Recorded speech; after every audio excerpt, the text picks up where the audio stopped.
ਜਿਹੜਾ ਨਿਸ਼ਾਨ ਨਹੀਂ ਹੈਗਾ ਜੀ, ਇਹ ਆਰਟਿਲਰੀ ਦਾ ਸੈਂਟਰ ਸੀਗਾ।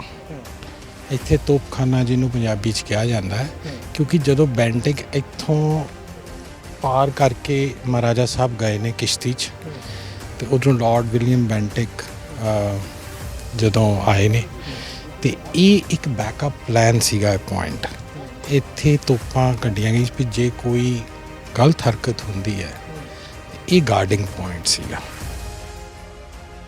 ਅੰਗਰੇਜ਼ਾਂ ਨੂੰ ਗਿਆ ਨੂੰ ਇੱਥੋਂ 70 ਤੋਂ ਵੀ ਵੱਧ ਸਾਲ ਹੋ ਗਏ, ਪਰ ਕੀ ਵਜ੍ਹਾ ਸਮਝਦੇ ਹੋ ਕਿ ਸਾਡੀ ਕੌਮ ਨੂੰ ਪਤਾ ਹੀ ਨਹੀਂ ਲੱਗਦਾ? ਤੁਸੀਂ ਪੜ੍ਹੇ ਲਿਖੇ ਹੋ, ਇਤਿਹਾਸ ਦੀ ਜਾਣਕਾਰੀ ਰੱਖਦੇ ਹੋ। ਇਲਾਕਾ ਰੋਪੜ ਦਾ ਹੈ, ਆਸੇ-ਪਾਸੇ ਦੇ ਪਿੰਡਾਂ ਦੇ ਵਿੱਚ ਵੀ ਲੋਕਾਂ ਨੂੰ ਨਹੀਂ ਪਤਾ ਹੋਣਾ ਕਿ ਇੱਥੇ ਕੋਈ ਨਿਸ਼ਾਨ ਹੈ। ਜੇ ਕਿਸੇ ਨੇ ਲੰਘਦੇ ਵੜਦੇ ਦੇਖਿਆ ਹੋਣਾ ਤਾਂ ਆਉਣ ਦੀ ਇੱਥੇ ਕੋਸ਼ਿਸ਼ ਨਹੀਂ ਕੀਤੀ। ਇਹ ਉਜਾੜ ਕਿਉਂ ਬਣ ਜਾਂਦਾ? ਸਵਾਲ ਇਹ ਇੱਕ ਵੱਡਾ ਸਵਾਲ। ਮਹਾਰਾਜਾ ਰਣਜੀਤ ਸਿੰਘ ਨਾਲ ਇਤਿਹਾਸ ਨੇ ਇਨਸਾਫ ਨਹੀਂ ਕੀਤਾ। ਪੰਜਾਬ ਗੁਲਾਮ ਦਾ ਗੁਲਾਮ ਹੈ, ਪੰਜਾਬ ਆਜ਼ਾਦ ਨਹੀਂ ਹੋਇਆ। ਸਿਰਫ ਗੋਰਾ ਸਾਹਿਬ ਚਲਾ ਗਿਆ ਤੇ ਭੂਰਾ ਸਾਹਿਬ ਆ ਗਿਆ। ਇੱਕ ਅੰਗਰੇਜ਼ੀ ਦਾ ਅੱਖਰ ਹੈ ਮੈਮਰੋਸਾਈਡ। ਜਿਵੇਂ ਜੈਨੋਸਾਈਡ ਹੁੰਦਾ ਨਾ, ਜੈਨੋਸਾਈਡ ਹੁੰਦੀ ਹੈ ਨਸਲ ਖੁਸ਼ੀ, ਤੁਹਾਡੀ ਨਸਲ ਮੁਕਾ ਦਿੱਤੀ ਜਾਂਦੀ ਹੈ। ਮੈਮਰੋਸਾਈਡ ਹੁੰਦਾ ਵੀ ਤੁਹਾਡੇ ਜ਼ਹਿਨ 'ਚੋਂ, ਤੁਹਾਡੀ ਮੈਮਰੀ 'ਚੋਂ ਤੁਹਾਡਾ ਹੋਂਦ ਮੁਕਾ ਦਿੱਤੀ ਜਾਂਦੀ ਹੈ। ਅੱਜ ਹੁਣ ਜਦੋਂ ਤੁਸੀਂ ਨਿਸ਼ਾਨ ਤੇ ਪਹੁੰਚ ਗਏ ਹੋ, ਇੱਥੇ ਇੰਨੀ ਸਿੱਖ ਵੀ ਇਕੱਠੇ ਹੋਏ ਆ, ਪਹਿਲਾਂ ਵੀ ਯਤਨ ਕੀਤੇ ਗਏ, ਬਹੁਤ ਸਾਰੇ ਲੋਕ ਪਿੱਛੇ ਵੀ ਰਹੇ ਹੋਣਗੇ, ਪਰ ਕਿਉਂ ਨਹੀਂ ਹੋਇਆ? ਸਮਝੋ, ਤੁਸੀਂ ਗੁਲਾਮ ਹੋ। ਪਰ ਜੇ ਹੁਣ ਅਸੀਂ ਇੱਥੇ ਪਹੁੰਚ ਗਏ ਹਾਂ, ਤੁਸੀਂ ਕੀ ਕਹਿੰਦੇ ਹੋ ਕਿ ਅੱਜ ਨਿਸ਼ਾਨ ਜਿੱਦਾਂ ਦੀ ਹਾਲਤ ਹੈ, ਇੱਥੇ ਜਿੱਦਾਂ ਨਿਸ਼ਾਨ ਲੱਗੇ ਹੋਏ ਆ, ਰਸਤਾ ਵੀ ਈਵਨ ਇੱਥੇ ਤੱਕ ਨਹੀਂ ਹੈਗਾ ਕਿ ਸਿੱਧੇ ਤੌਰ ਤੇ ਪਹੁੰਚਿਆ ਜਾ ਸਕੇ। ਇੱਕ ਫਰਮ ਦੇ ਵਿੱਚ, ਕੰਪਨੀ ਦੇ ਵਿੱਚੋਂ ਹੋ ਕੇ ਆਉਣਾ ਪੈਂਦਾ। ਅੱਗੇ ਤੁਸੀਂ ਕੀ ਸੁਝਾਅ ਹੈ ਤੁਹਾਡਾ ਕਿ ਕੀ ਕਰਨਾ ਚਾਹੀਦਾ, ਇੱਥੇ ਕੀ ਹੋਣਾ ਚਾਹੀਦਾ? ਤੁਹਾਡੀ ਜਿਹੜੇ ਗਲ 'ਚ ਗੁਲਾਮੀ ਦਾ ਪਟਾ ਪਿਆ ਨਾ, ਉਹਦਾ ਪ੍ਰਤੀਕ ਹੈ।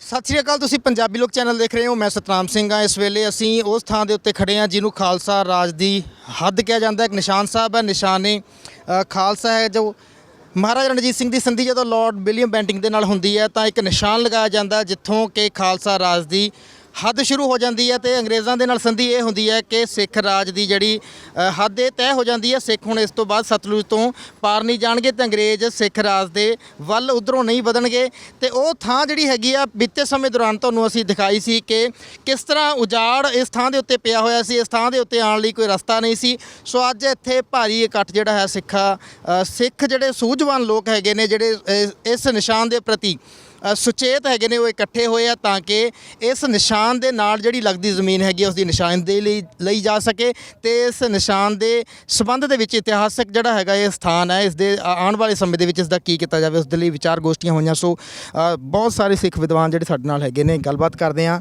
ਪਹਿਲਾਂ ਸਾਡੇ ਨਾਲ ਨੇ ਜੀ ਕੁਸ਼ਲਦੀਪ ਸਿੰਘ ਮਾਨ ਜੀ, ਇਹਨਾਂ ਨਾਲ ਗੱਲਬਾਤ ਕਰਦੇ ਹਾਂ। ਵਾਹਿਗੁਰੂ ਜੀ ਕਾ ਖਾਲਸਾ, ਵਾਹਿਗੁਰੂ ਜੀ ਕੀ ਫਤਿਹ। ਵਾਹਿਗੁਰੂ ਜੀ ਕੀ ਫਤਿਹ ਜੀ। ਕੁਸ਼ਲਪਾਲ ਸਿੰਘ ਮਾਨ ਮੇਰਾ ਨਾਮ ਹੈ ਜੀ। ਜੀ ਕੁਸ਼ਲਪਾਲ ਸਿੰਘ ਮਾਨ ਜੀ, ਤੁਸੀਂ ਅੱਜ ਇੱਥੇ ਆਏ ਹੋ। ਇਹ ਜਿਹੜਾ ਨਿਸ਼ਾਨ ਹੈ, ਇਹ ਵਿਰਾਸਤ ਹੈ ਖਾਲਸੇ ਦੀ, ਅਤੇ ਅੱਜ ਤੱਕ ਤੁਸੀਂ ਪਹਿਲਾਂ ਇਸ ਸੰਬੰਧੀ ਜਾਣਦੇ ਸੀ? ਪਹਿਲਾਂ ਹੀ ਗੱਲ ਕਰ ਹੈ ਜੀ, ਥੋੜ੍ਹੀ ਬਹੁਤ ਇਤਿਹਾਸ ਦੀ ਨੌਲੇਜ। ਇਹ ਕੀ ਸਮਝਦੇ ਹੋ ਫਿਰ? ਇਹ ਜਿਹੜਾ ਨਿਸ਼ਾਨ ਨਹੀਂ ਹੈਗਾ ਜੀ, ਇਹ ਆਰਟਿਲਰੀ ਦਾ ਸੈਂਟਰ ਸੀਗਾ। ਇੱਥੇ ਤੋਪਖਾਨਾ ਜਿਹਨੂੰ ਪੰਜਾਬੀ 'ਚ ਕਿਹਾ ਜਾਂਦਾ ਹੈ, ਕਿਉਂਕਿ ਜਦੋਂ ਬੈਂਟਿਕ ਇੱਥੋਂ ਪਾਰ ਕਰਕੇ ਮਹਾਰਾਜਾ ਸਾਹਿਬ ਗਏ ਨੇ ਕਿਸ਼ਤੀ 'ਚ, ਅਤੇ ਉਧਰੋਂ ਲਾਰਡ ਵਿਲੀਅਮ ਬੈਂਟਿਕ ਜਦੋਂ ਆਏ ਨੇ, ਅਤੇ ਇਹ ਇੱਕ ਬੈਕਅਪ ਪਲਾਨ ਸੀਗਾ। ਇਹ ਪੁਆਇੰਟ ਇੱਥੇ ਤੋਪਾਂ ਕੱਢੀਆਂ ਗਈ ਵੀ ਜੇ ਕੋਈ ਗਲਤ ਹਰਕਤ ਹੁੰਦੀ ਹੈ, ਅਤੇ ਇਹ ਗਾਰਡਿੰਗ ਪੁਆਇੰਟ ਸੀਗਾ। ਅਤੇ ਜਦੋਂ ਰਾਜ ਤੁਹਾਡਾ ਜਾਂਦਾ ਹੈ ਅਤੇ ਤੁਸੀਂ ਗੁਲਾਮ ਬਣਦੇ ਹੋ, ਤਾਂ ਸਭ ਤੋਂ ਪਹਿਲਾਂ ਤੁਹਾਡੀ ਆਜ਼ਾਦੀ ਦੀਆਂ ਨਿਸ਼ਾਨੀਆਂ ਰਾਜ ਕਰਨ ਵਾਲੀ ਧਿਰ ਉਡਾਉਂਦੀ ਹੈ। ਅਤੇ ਸਭ ਤੋਂ ਪਹਿਲਾਂ ਜਦੋਂ ਅੰਗਰੇਜ਼ ਰਾਜ ਆਉਂਦਾ ਹੈ, ਉਹ ਇੱਥੋਂ ਆਰਟਿਲਰੀ ਦਾ ਜਿਹੜਾ ਯੂਨਿਟ ਹੈ ਉਹ ਚੁੱਕ ਲੈਂਦੀ ਹੈ। ਅੰਗਰੇਜ਼ਾਂ ਨੂੰ ਗਿਆ ਨੂੰ ਇੱਥੋਂ 70 ਤੋਂ ਵੀ ਵੱਧ ਸਾਲ ਹੋ ਗਏ, ਪਰ ਕੀ ਵਜ੍ਹਾ ਸਮਝਦੇ ਹੋ ਕਿ ਸਾਡੀ ਕੌਮ ਨੂੰ ਪਤਾ ਹੀ ਨਹੀਂ ਲੱਗਦਾ? ਤੁਸੀਂ ਪੜ੍ਹੇ ਲਿਖੇ ਹੋ, ਇਤਿਹਾਸ ਦੀ ਜਾਣਕਾਰੀ ਰੱਖਦੇ ਹੋ। ਇਲਾਕਾ ਰੋਪੜ ਦਾ ਹੈ, ਆਸੇ-ਪਾਸੇ ਦੇ ਪਿੰਡਾਂ ਦੇ ਵਿੱਚ ਵੀ ਲੋਕਾਂ ਨੂੰ ਨਹੀਂ ਪਤਾ ਹੋਣਾ ਕਿ ਇੱਥੇ ਕੋਈ ਨਿਸ਼ਾਨ ਹੈ। ਜੇ ਕਿਸੇ ਨੇ ਲੰਘਦੇ ਵੜਦੇ ਦੇਖਿਆ ਹੋਣਾ ਤਾਂ ਆਉਣ ਦੀ ਇੱਥੇ ਕੋਸ਼ਿਸ਼ ਨਹੀਂ ਕੀਤੀ। ਇਹ ਉਜਾੜ ਕਿਉਂ ਬਣ ਜਾਂਦਾ? ਸਵਾਲ ਇਹ ਇੱਕ ਵੱਡਾ ਸਵਾਲ।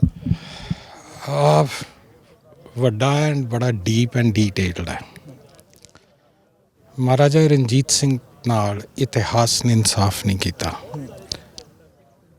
ਉਹਦਾ ਸ਼ਾਇਦ ਕਾਰਨ ਇਹ ਸੀ ਵੀ ਉਹ ਸਿੱਖ ਸੀ। 70 ਸਾਲ ਤੋਂ ਤੁਸੀਂ ਕਿਹਾ ਵੀ ਅੰਗਰੇਜ਼ ਚਲਾ ਜਾਂਦਾ ਹੈ, ਤੁਸੀਂ ਗੱਲ ਸਮਝੋ, ਪੰਜਾਬ ਗੁਲਾਮ ਦਾ ਗੁਲਾਮ ਹੈ। ਪੰਜਾਬ ਆਜ਼ਾਦ ਨਹੀਂ ਹੋਇਆ, ਸਿਰਫ ਗੋਰਾ ਸਾਹਿਬ ਚਲਾ ਗਿਆ ਤੇ ਭੂਰਾ ਸਾਹਿਬ ਆ ਗਿਆ। ਜਿਹੜਾ ਰੂਲਿੰਗ ਮੈਕੈਨਿਜ਼ਮ ਹੈਗਾ, ਜਿਹੜਾ ਸਟੀਲ ਫਰੇਮ ਆਫ ਇੰਡੀਆ ਹੈਗਾ, ਉਹ ਜਿਵੇਂ ਅੰਗਰੇਜ਼ ਨੇ ਬਣਾਇਆ ਸੀ ਉਵੇਂ ਹੀ ਬਣਿਆ ਹੋਇਆ। ਜਿਹੜੀਆਂ ਤੁਹਾਡੀਆਂ ਸਿੰਬਲਸ ਆਫ ਪਾਵਰ ਸੀਗੇ, ਤੁਹਾਡੀ ਹਿਸਟਰੀ ਸੀਗੀ, ਉਹ ਸਾਰੀ ਇਰੈਡੀਕੇਟ ਕਰ ਦਿੱਤੀ ਗਈ ਹੈ। ਇੱਕ ਅੰਗਰੇਜ਼ੀ ਦਾ ਅੱਖਰ ਹੈ ਮੈਮਰੋਸਾਈਡ। ਜਿਵੇਂ ਜੈਨੋਸਾਈਡ ਹੁੰਦਾ ਨਾ, ਜੈਨੋਸਾਈਡ ਹੁੰਦੀ ਹੈ ਨਸਲ ਖੁਸ਼ੀ, ਤੁਹਾਡੀ ਨਸਲ ਮੁਕਾ ਦਿੱਤੀ ਜਾਂਦੀ ਹੈ। ਮੈਮਰੋਸਾਈਡ ਹੁੰਦਾ ਵੀ ਤੁਹਾਡੇ ਜ਼ਹਿਨ 'ਚੋਂ, ਤੁਹਾਡੀ ਮੈਮਰੀ 'ਚੋਂ ਤੁਹਾਡਾ ਹੋਂਦ ਮੁਕਾ ਦਿੱਤੀ ਜਾਂਦੀ ਹੈ। ਸੋ 170 ਸਾਲ ਤੋਂ ਤੁਹਾਡੇ ਨਾਲ ਮੈਮਰੋਸਾਈਡ ਹੋਇਆ। ਰਾਜ ਕਰੇਗਾ ਖਾਲਸਾ ਦੇ ਅੱਜ ਤੱਕ ਨਾਅਰੇ ਤਾਂ ਲੱਗਦੇ ਆ, ਪਰ ਸਿੱਖਾਂ ਦੇ ਮਨ ਵਿੱਚ ਉਹ ਰਾਜ ਦੀ ਹੁਣ ਖਿੱਚ ਲਾਲਸਾ ਨਹੀਂ ਰਹੀ, ਖਿੱਚ ਨਹੀਂ ਰਹੀ। ਹੁਣ ਸਿੱਖਾਂ ਨੂੰ ਲੱਗਦਾ ਨਹੀਂ ਕਿ ਸਾਡਾ ਇੱਕ ਰਾਜ ਸੀ, ਜਦ ਦੁਬਾਰਾ ਉਸ ਰਾਜ ਦੀ ਪ੍ਰਾਪਤੀ ਦੇ ਯਤਨ ਹੁਣ ਸਿੱਖਾਂ ਵਿੱਚ ਕਿਉਂ ਨਹੀਂ ਦੇਖਣ ਨੂੰ? ਤੁਸੀਂ ਇੱਕ ਗੱਲ ਮੈਂ ਤੁਹਾਨੂੰ, ਤੁਸੀਂ ਮੇਰੀ ਗੱਲ ਕੰਪਲੀਟ ਨਹੀਂ ਹੋਣ ਦਿੱਤੀ। ਜਿਹੜਾ ਮੈਮਰੋਸਾਈਡ ਹੈ ਨਾ, ਇਹ ਹਕੂਮਤਾਂ ਕਰਦੀਆਂ ਹੁੰਦੀਆਂ ਨੇ। ਇਹਦੇ ਵਿੱਚ ਅੱਜ ਤੁਸੀਂ ਦੇਖੋ, ਜਿਹੜਾ 10ਵੀਂ ਦੀਆਂ ਕਿਤਾਬਾਂ ਨੇ, NCERT ਤੁਸੀਂ ਫੋਲੋ ਕਰਦੇ ਹੋ, ਉਹਦੇ 'ਤੇ ਮਹਾਰਾਜਾ ਰਣਜੀਤ ਸਿੰਘ 'ਤੇ ਇੱਕ ਪੈਰਾਗ੍ਰਾਫ ਹੈ, ਠੀਕ ਹੈ ਨਾ ਜੀ। ਅੱਜ ਉਹਦੇ 'ਤੇ ਰਾਣੀ ਝਾਂਸੀ ਨੂੰ ਇਓਲੋਜਾਈਜ਼ ਕੀਤਾ ਜਾਂਦਾ ਹੈ, ਉਹਨੂੰ ਬਹੁਤ ਵੱਡਾ ਦਿਖਾਇਆ ਜਾਂਦਾ ਹੈ ਵੀ ਉਹ ਜੀ ਸਾਡੇ ਸੁਤੰਤਰਤਾ ਕੇ ਸੈਨਾਨੀ ਥੇ, ਇਹੀ ਕਹਿੰਦੇ ਨਾ। ਸ਼ਾਇਦ ਤੁਹਾਨੂੰ ਵੀ ਤੇ ਸ਼ਾਇਦ ਜਿੰਨੇ ਇੱਥੇ ਖੜੇ ਹੈ, ਭਾਈ ਮਹਾਰਾਜ ਸਿੰਘ ਦਾ ਨਹੀਂ ਪਤਾ।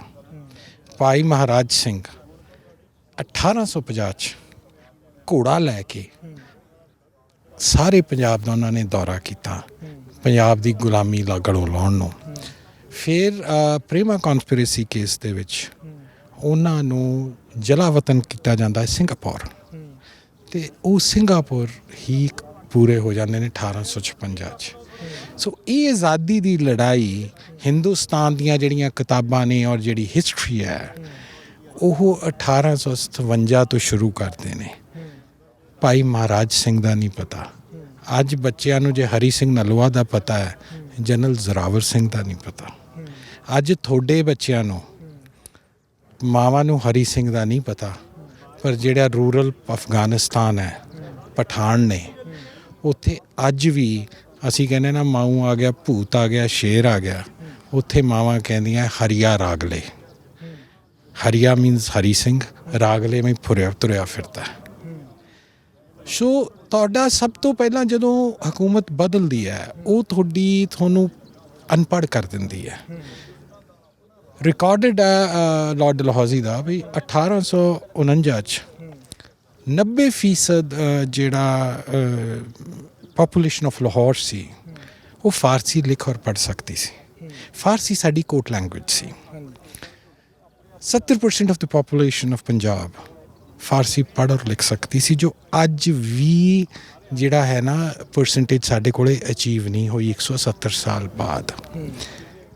ਤੁਹਾਡਾ ਸਭ ਤੋਂ ਪਹਿਲਾਂ ਉਹਨਾਂ ਨੇ ਇੰਗਲਿਸ਼ ਐਜੂਕੇਸ਼ਨ ਲਿਆ ਕੇ, ਮਕੌਲੇ ਲਿਆ ਕੇ ਤੁਹਾਡਾ ਫਾਰਸੀ ਨਾਲੋਂ ਨਾਤਾ ਤੋੜ ਦਿੱਤਾ ਜਾਂਦਾ ਹੈ।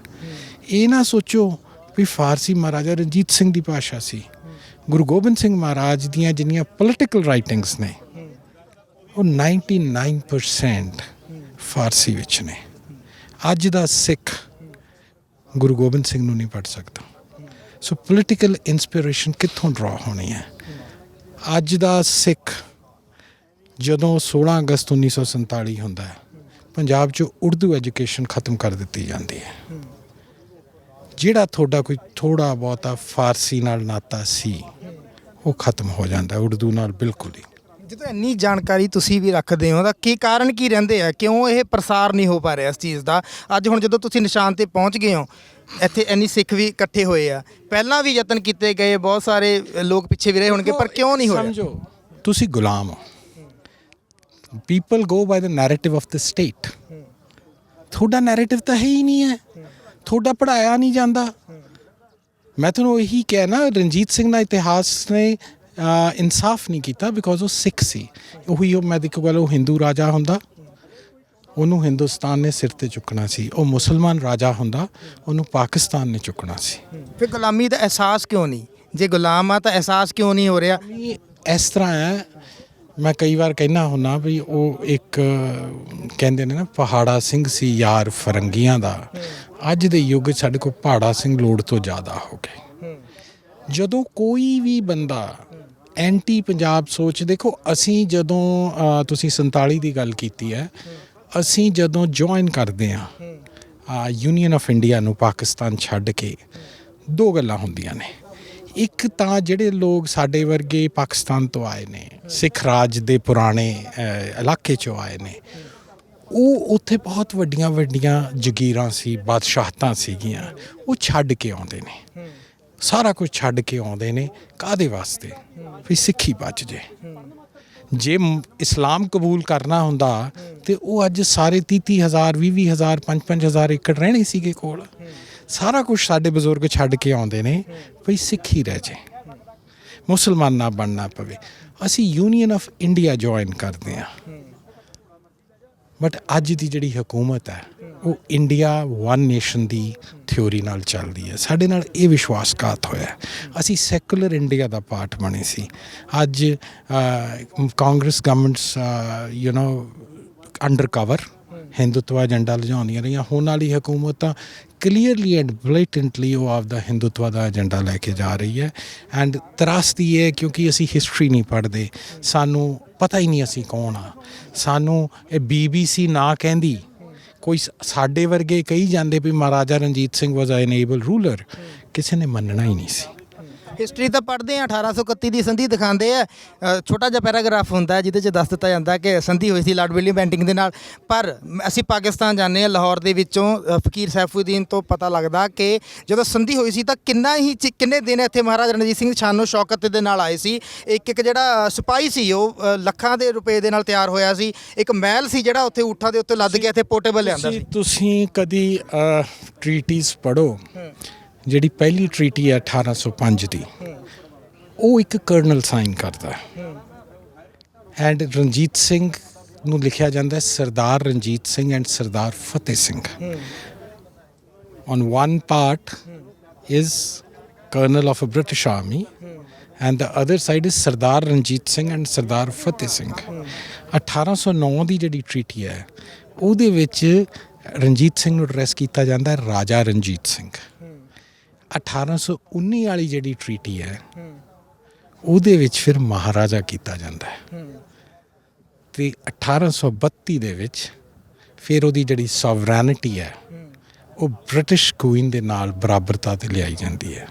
ਸੋ ਜਿਸ ਦਿਨ ਪੰਜਾਬ ਬ੍ਰਿਟਿਸ਼ ਇੰਡੀਆ ਦਾ ਪਾਰਟ ਬਣਦਾ ਹੈ, ਉਹ ਕਿਸੇ ਵੀ ਯੂਰਪੀਅਨ ਮੁਲਕ ਨਾਲੋਂ ਵੱਡਾ ਸੀ। That is why Maharaja Dalip Singh ਨੂੰ ਕੁਈਨ ਵਿਕਟੋਰੀਆ ਨੇ ਆਪਣੇ ਕੋਲ ਰੱਖਿਆ। ਐਡੀ ਵੱਡਾ ਬਾਕੀ ਸਾਰਾ ਹਿੰਦੁਸਤਾਨ ਉਹਨਾਂ ਨੇ ਸ਼ਹਿਰ ਵਾਈਜ਼ ਫਤਿਹ ਕੀਤਾ। ਇਹ ਉਹਨਾਂ ਨੂੰ ਐਨ ਬਲਾਕ ਇੱਕ ਮੁਲਕ ਮਿਲਿਆ ਸੀ।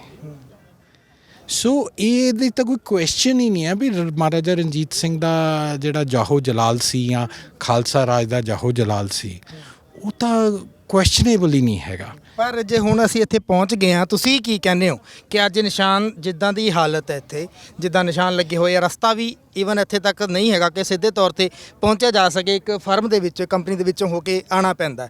ਅੱਗੇ ਤੁਸੀਂ ਕੀ ਸੁਝਾਅ ਹੈ ਤੁਹਾਡਾ ਕਿ ਕੀ ਕਰਨਾ ਚਾਹੀਦਾ, ਇੱਥੇ ਕੀ ਹੋਣਾ ਚਾਹੀਦਾ? ਤੁਹਾਡੀ ਜਿਹੜੇ ਗਲ 'ਚ ਗੁਲਾਮੀ ਦਾ ਪਟਾ ਪਿਆ ਨਾ, ਉਹਦਾ ਪ੍ਰਤੀਕ ਹੈ ਇਹ ਹਾਲਾਤ। ਇੱਥੇ ਮੇਰੀ ਜਿੰਨੀ ਲਿਮਿਟਡ ਸੋਚ ਹੈ, ਲਿਮਿਟਡ ਸਮਝ ਹੈ, ਇੱਥੇ ਜਿਹੜਾ ਮਹਾਰਾਜਾ ਸਾਹਿਬ ਨੇ ਇੱਥੇ ਆਰਟਿਲਰੀ ਦਾ ਯੂਨਿਟ ਕੀਤਾ ਸੀਗਾ, ਉਹ ਯੂਨਿਟ ਰੈਪਲੀਕੇਟ ਕਰਕੇ ਦੁਬਾਰਾ ਉਵੇਂ ਇੱਥੇ ਤੋਪਾਂ ਲਾਈਆਂ ਜਾਣ, ਉਹਦੇ ਦਰਸ਼ਨ ਦੀਦਾਰ ਕਰਨ ਸੰਗਤ ਆਵੇ, ਤਾਂ ਕਿ ਉਹਨਾਂ ਨੂੰ ਪਤਾ ਲੱਗੇ ਵੀ ਉਹਨਾਂ ਦਾ ਜਿਹੜਾ ਆਜ਼ਾਦ ਰਾਜ ਸੀ, ਉਹਦੀ ਜਿਹੜੀ ਆਰਟਿਲਰੀ ਸੀ। ਕਿਉਂਕਿ ਜਨਰਲ ਇੰਪ੍ਰੈਸ਼ਨ ਜਿਹੜਾ ਪੰਜਾਬ 'ਚ ਹੈਗਾ ਵੀ ਵੀ ਪਤਾ ਨਹੀਂ ਕਿਹੋ ਜਿਹਾ ਰਾਜ ਹੋਊਗਾ। ਜਿਹੜੀ 1832 ਵਾਲੀ ਟ੍ਰੀਟੀ ਹੈ ਨਾ, ਕਦੀ ਉਹਨਾਂ ਨੂੰ ਪੜ੍ਹਾ, ਉਹ ਟ੍ਰੇਡ ਟ੍ਰੀਟੀ ਹੈ। ਝਗੜਾ ਬ੍ਰਿਟਿਸ਼ ਇੰਡੀਆ ਦਾ ਤੇ ਲਾਹੌਰ ਦਰਬਾਰ ਦਾ ਪਤਾ ਕਾਹਦੇ 'ਤੇ ਸੀਗਾ? ਲੂਣ 'ਤੇ। ਬਿਕੋਜ਼ ਜਿਹਨੂੰ ਅੱਜ ਤੁਸੀਂ ਪਾਕਿਸਤਾਨੀ ਨਮਕ ਕਹਿੰਦੇ ਹੋ, ਉਹ ਸਿੱਖ ਰਾਜ ਦਾ ਨਮਕ ਸੀ। British East India company Gujarat ਵਿੱਚ ਨਮਕ ਬਣਾਉਂਦੀ ਸੀ, ਠੀਕ ਹੈ। ਤੇ ਇਹ ਜਦੋਂ ਟ੍ਰੇਡ ਕੌਨਫਲਿਕਟ ਮਿਡਲ ਈਸਟ ਔਰ ਸੈਂਟਰਲ ਏਸ਼ੀਆ 'ਚ ਸੀਗਾ ਨਮਕ ਦਾ, ਤੇ ਪੰਜਾਬ ਯੂਜ਼ ਹੁੰਦੇ ਸੀਗੇ for export to Central Asia, ਜਿਹੜਾ ਅਸੀਂ ਅੱਜ ਕਹਿੰਦੇ ਆ ਐਜ਼ ਅ ਪਾਰਟੀ ਵੀ ਬਾਰਡਰ ਖੁੱਲ੍ਹਣਾ ਚਾਹੀਦਾ ਹੈ, ਪੰਜਾਬ ਵਾਟਰਸ ਯੂਜ਼ ਹੁੰਦੇ ਸੀ। ਤਾਂ ਲਾਹੌਰ ਦਰਬਾਰ ਨੇ ਰਾਹਦਾਰੀ ਲਾਤੀ ਇਹਨਾਂ ਦੇ ਨਮਕ 'ਤੇ, ਜਿਹੜਾ ਗੁਜਰਾਤ 'ਚ ਜਾਂ ਗੁਜਰਾਤ ਕੋਸਟ 'ਤੇ ਬਣਦਾ ਸੀਗਾ ਪਰ ਸੇਰ। ਇੱਦਾਂ ਹੀ ਸਾਰੀ ਰਾਹਦਾਰੀ ਸੀ ਵੀ ਜੇ ਪੰਜਾਬ 'ਚੋਂ ਨਿਕਲਣਾ ਹੈਗਾ ਤੇ ਆਹ ਰਾਹਦਾਰੀ ਈਸਟ ਇੰਡੀਆ ਕੰਪਨੀ ਦੀਆਂ ਗੁੱਡਸ ਨੂੰ ਦੇਣੀ ਪਊਗੀ। ਸੋ ਇੱਕ ਟਰੀਟੀ ਜਿਹੜੀ 1832 ਵਾਲੀ ਹੈ ਉਹਦੇ 'ਚ ਸਿਰਫ ਟ੍ਰੇਡ 'ਤੇ ਹੈ ਵੀ ਤੁਸੀਂ ਪਰ ਸੇਰ ਨਾ ਲਾਓ, ਪਰ ਵੈਸਲ ਲਾ ਲਓ, ਪਰ ਬੋਟ ਲਾ ਲਓ। So it was a very very well managed state. ਜਿਹੜੀ ਇਹ ਤੁਸੀਂ ਅੱਜ ਦਰਬਾਰ ਸਾਹਿਬ 'ਤੇ ਸੋਨਾ, ਤਖਤ ਸ਼੍ਰੀ ਹਜ਼ੂਰ ਸਾਹਿਬ, ਤਖਤ ਸ਼੍ਰੀ ਪਟਨਾ ਸਾਹਿਬ ਦੇਖੋ ਮਹਾਰਾਜਾ ਸਾਹਿਬ ਨੇ ਕਿੱਥੇ ਕਿੱਥੇ ਜਾ ਕੇ ਬਣਾਇਆ। ਉਹ ਜੇ ਇੱਥੇ ਵੈਲਥ ਸੀਗੀ, ਉਹ 50 ਸਾਲ ਦੀ ਉਹ ਵੈਲਥ ਸੀ, ਉਹਦੇ 'ਚੋਂ ਹੀ ਨਿਕਲਿਆ ਸਾਰਾ ਕੁਛ। So it was a very very wealthy. ਅੱਜ ਪੰਜਾਬ ਗੁਰਬਤ 'ਚ, ਅੱਜ ਉਹੀ ਪੰਜਾਬ ਹੈ ਨਾ ਜਿਹੜਾ ਆਪਣੇ ਬੱਚਿਆਂ ਨੂੰ ਨਹੀਂ ਪੜ੍ਹਾ ਸਕਦਾ, ਇੰਪਲੋਏਬਿਲਿਟੀ ਹੈ ਨਹੀਂ। ਇਹ ਉਹੀ, ਔਰ ਸਾਲ ਕਿੰਨੇ ਹੋਏ ਨੇ? 150 ਸਾਲ। ਮਹਾਰਾਜਾ ਸਾਹਿਬ ਦੇ 3 ਡਾਕਟਰ ਸੀਗੇ, ਇੱਕ ਅਮਰੀਕਨ ਡਾਕਟਰ ਸੀ, ਉਹਦੀ 900 ਰੁਪਏ ਮਹੀਨਾ ਤਨਖਾਹ ਸੀ। 2 ਯੂਰਪੀਅਨ ਡਾਕਟਰ ਸੀ, ਉਹਨਾਂ ਦੀ 600 ਰੁਪਏ ਮਹੀਨਾ ਤਨਖਾਹ ਸੀ ਉਦੋਂ। French, ਪੋਰਚੁਗੀਜ਼ and Spanish generals modern artillery ਨੂੰ ਟ੍ਰੇਨ ਕਰਦੇ ਸੀਗੇ। ਅੱਜ ਵੀ ਤੁਸੀਂ ਲਾਹੌਰ ਚਲੇ ਜਾਓ, ਉੱਥੇ ਤੁਹਾਨੂੰ French generals and European generals ਦੀਆਂ ਕਬਰਾਂ ਮਿਲਦੀਆਂ ਨੇ। ਉਹ ਇਸ ਕਰਕੇ ਉੱਥੇ ਕਬਰਾਂ ਨੇ ਕਿਉਂਕਿ ਉਹ ਉੱਥੇ ਰਹੇ ਨੇ। ਅਤੇ ਸਿੱਖ ਆਰਟਿਲਰੀ, ਖਾਲਸਾ ਫੌਜ ਦਾ ਨਾਂ ਖਾਲਸਾ ਫੌਜ ਸੀ, ਉਹਨੂੰ ਟ੍ਰੇਨ ਕਰਦੇ ਸੀਗੇ। ਅਤੇ ਇਹ ਸਾਰਾ ਕੁਛ ਕਿਸੇ ਨੂੰ ਪਤਾ ਹੀ ਨਹੀਂ ਹੈਗਾ। ਜਿੱਥੇ ਨਿਸ਼ਾਨ ਲੱਗੇ ਹੋਏ ਨੇ ਸਿੱਖ ਰਾਜ ਦੇ, ਤੇ ਸਿੱਖ ਰਾਜ ਦੀਆਂ ਗੱਲਾਂ ਹੋਈਆਂ ਤਮਾਮ, ਕਿਉਂਕਿ ਸਿੱਖਾਂ ਨੇ ਇੱਕ ਰਾਜ ਕੀਤਾ, ਬਿਹਤਰੀਨ ਰਾਜ ਦੁਨੀਆ ਦਾ ਕਿਹਾ ਜਾ ਸਕਦਾ। ਸੋ ਅੱਜ ਨਿਸ਼ਾਨ ਇੱਕ ਉਹ ਨਿਸ਼ਾਨ ਜਿਹੜਾ ਉਹ ਗਵਾਹੀ ਭਰਦਾ ਉਸ ਇਤਿਹਾਸ ਦੀ, ਜਦੋਂ ਲਾਰਡ ਵਿਲੀਅਮ ਬੈਂਟਿੰਗ ਦੇ ਨਾਲ ਮਹਾਰਾਜਾ ਰਣਜੀਤ ਸਿੰਘ ਦੀ ਸੰਧੀ ਹੋਈ ਸੀ। ਪਰ ਅੱਜ ਉਹ ਉਜਾੜਾ ਜਿਹੜਾ ਹੈਗਾ ਉਸ ਅਸਥਾਨ ਦਾ, ਇਸ ਇਤਿਹਾਸਿਕ ਥਾਂ ਦਾ ਹੋਇਆ। ਉਸ ਦੇ ਲਈ ਅੱਜ ਇੱਕ ਕਾਨਫਰੰਸ ਰੱਖੀ ਗਈ ਸੀ। ਤਾਂ ਤੁਸੀਂ ਵਿਚਾਰ ਸੁਣੇ ਆ ਕਿ ਕੀ ਹੋਣਾ ਚਾਹੀਦਾ ਇੱਥੇ। ਅਜੇ ਤੱਕ ਵੀ ਬਹੁਤ ਸਾਰੇ ਲੋਕਾਂ ਨੂੰ ਇਸ ਦੇ ਬਾਰੇ ਵਿੱਚ ਨਹੀਂ ਪਤਾ ਕਿ ਇਹ ਥਾਂ ਕਿੱਥੇ ਹੈ। ਸੋ ਵੱਧ ਤੋਂ ਵੱਧ ਜਾਗਰਤੀ ਇਸ ਥਾਂ ਦੇ ਉੱਤੇ ਹੋਣੀ ਚਾਹੀਦੀ ਹੈ, ਅਤੇ ਇਸ ਥਾਂ ਨੂੰ ਪੁਰਾਣੇ ਤਰ੍ਹਾਂ ਹੀ ਸੁਰਜੀਤ ਕੀਤਾ ਜਾਣਾ ਚਾਹੀਦਾ, ਤਾਂ ਕਿ ਸਿੱਖ ਰਾਜ ਜਿਹੜਾ ਕਿਸ ਤਰ੍ਹਾਂ ਦਾ ਸੀ ਅਤੇ ਸਿੱਖ ਰਾਜ ਦੀ ਜਿਹੜਾ ਇਤਿਹਾਸ ਕਿੱਦਾਂ ਦਾ ਸੀ, ਉਹਦੇ ਬਾਰੇ ਸਾਡੀ ਪੀੜ੍ਹੀ ਨੂੰ, ਆਉਣ ਵਾਲੀਆਂ ਨਸਲਾਂ ਨੂੰ ਵੀ ਪਤਾ ਲੱਗ ਸਕੇ। ਸਤਨਾਮ ਸਿੰਘ, ਪੰਜਾਬੀ ਲੋਕ ਚੈਨਲ, ਰੂਪਨਗਰ।